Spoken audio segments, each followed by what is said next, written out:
أهلا فيكم بفيلم جديد بيحكي عن شخص مهمته نقل الأشخاص، وبسبب حظه السيء بيتورط بعملية خطف، ومشان يثبت براءته لازم يعرف مين يلي ورا هالعملية. لكن بيكتشف إنه الموضوع أكبر من هيك، وناويين ينشروا فيروس قاتل.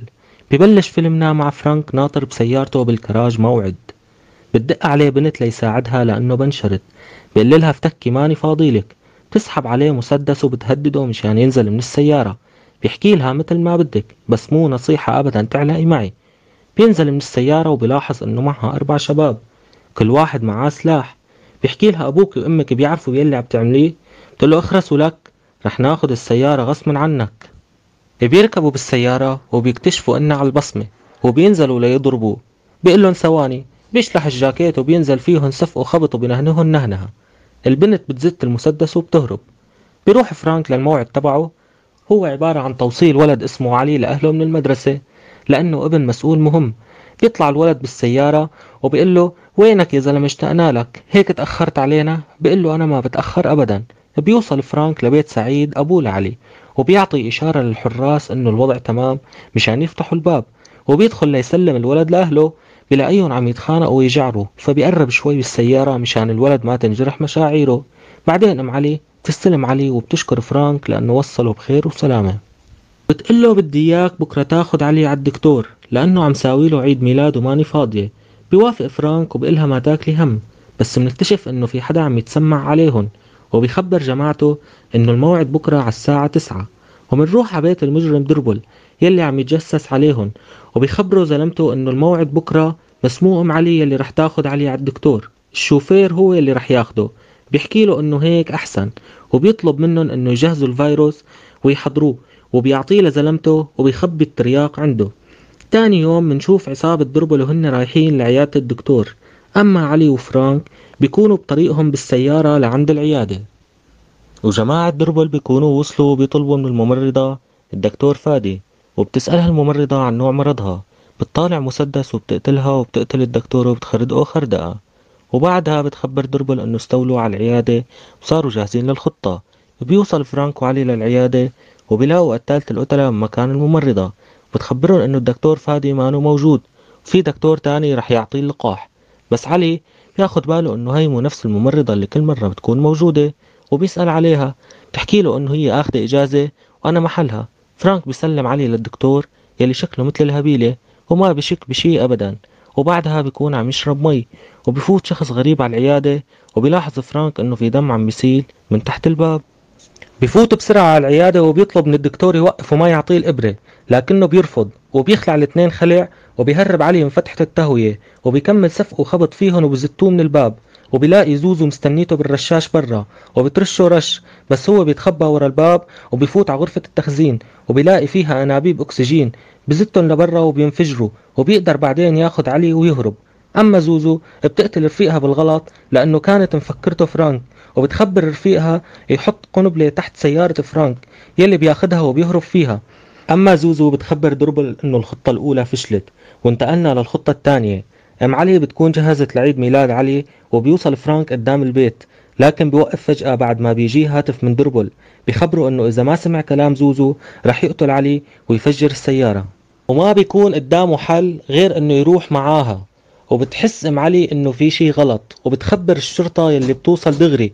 وببلشوا يجمعوا معلومات عن الموضوع من أبوه لعلي، ويحققوا على أنها قضية خطف عادية. وبيتهموا فرانك إنه هو الخاطف، وبيلاحقوه، إلا إنه بيحسن يهرب منهم. وبيوصل لعند دربل مكان ما قالت له زوزو، وبشوف باقي العصابة. وبيطلب دربل من أبوه لعلي فدية 500 مليون، وإذا ما بعتهم رح يقتل علي ويبعث له إياه شقف ونتف. بيوافق أبو علي مجبور. بعد هيك بيطلقوا سراح فرانك يلي بيشوف القنبلة تحت السيارة بانعكاس المي على الأرض، يلي أول ما بيطلع بيتخلص منها. وبعدها زوزو بتفجرها وبتفكر إنه مات. أما فرانك بيتصل على أم علي وبيحاكيها وبيخبرها أنه يلي صار غصب عنه، ويلي خطفوا ابنها كانوا أصلا بالعيادة. وبيحكي لها كل يلي صار، وبيوعدها أنه يرجع علي بخير وسلامة. وبعدها بيرجع للعيادة مشان ياخد الإبرة يلي كانوا بدهم يحقنوا فيها علي. وبياخد صورة من الكاميرا وبيبعتها لصاحبه بقسم الشرطة ليعرف له مين هاد. وبيخبره انه عالم فيروسات مجنون، وبيعطيه عنوان بيته بالضبط. بيروح فرانك لعنده دغري، لكن بيشوفه من الشباك فبيهرب بسرعة، لكن فرانك بيضل يلحقه لحتى يكمشه ويحقنه بالفيروس، وبيقول له هي نفس الإبرة يلي كنت رح تحقن فيها علي، وبيخليه يهرب منه وبيكون قاصد هالشي. أما الشرطة وأبوه لعلي بيكونوا سلموا الفدية للخاطفين، وحصلوا على عنوان شاحنة مصفحة تاركين فيها علي. بيحاولوا يفتحوها برجل آلي لكنه بيعطل، وبتخاف أم علي على علي كتير، فبتركض وبتفتح الباب، بتلاقي ابنها وبتحضنه. لكن دربل بيكون مراقب هالشي من خلال الكاميرا، وفرحان بتنفس الطفل حد أهله. وبيكون فرانك ملاحق غدير ومراقبه، وبيوصل لمكان غريب مثل مستشفى قديم في مجموعة من الناس تعبانين. وبيروح غدير لرفيقه وبيترجاه مشان يعطيه الترياق، لكنه بيرفض، وبيفوت غصب عنه وبيقتله، وبيهدد الدكتور ليعطيه الترياق. وفجأة فرانك بيهجم عليهم وبيقتل غدير، وبيخلي الدكتور يخبره كل شيء.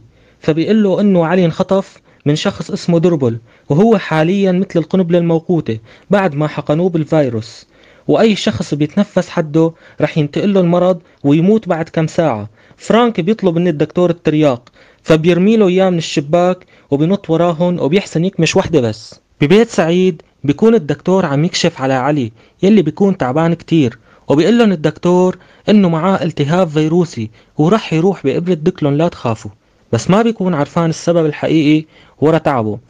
بعد هيك بيصل فرانك لعند ام علي، وبيحكي لها انه علي محقون بفيروس مميت، والقصد انه يعدي ابوه ليعدي كل يلي حواليه. وبيحقن علي بالترياق، وبيقول لأم علي رح يروح يدور على باقي الترياق لينقذ كل يلي أخذوا العدوى.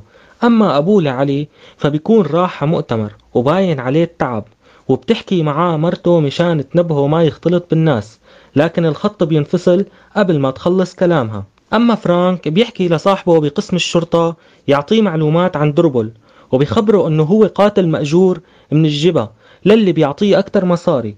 وبيكون المرض أخذ مفعوله على أم علي وغميت، وأبو علي بيكونوا طلبوا له سيارة إسعاف، وبيكون الفيروس انتشر.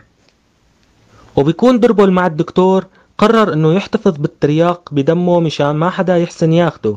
وبعد هيك بيوصل فرانك للمكان وبيشوفه دربل بالكاميرات، وبيبعت جماعته ليقتلوه، وبيخردقوا السيارة خردقة، بس هو بيكون هرب ونزل للكراج، وبيهجموا عليه كلهم، بس هو ببلش فيهم سفق وخبط سفق وخبط سفق وخبط، بنهنهم نهنها.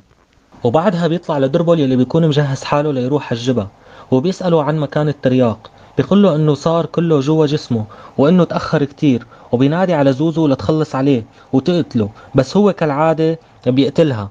وبيروح بعدها بسرعة على المطار ليلحق دربل، وبيطلع على الطيارة وبيقتل واحد من الطيارين، وبيروح لدربل يلي بيقول له إذا بدك الترياق أكيد لازم تحافظ عليه.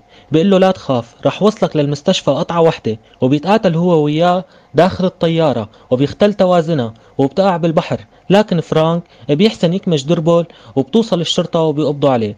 بعد فترة منشوف علي هو وأمه وأبوه عم يتعافوا بالمشفى وعاشوا بسعادة وهناء. وهيك بيكون خلص فيلمنا، إن شاء الله يكون نال إعجابكم. لا تنسوا تحطوا لايك واشتراك ليصلكم كل جديد.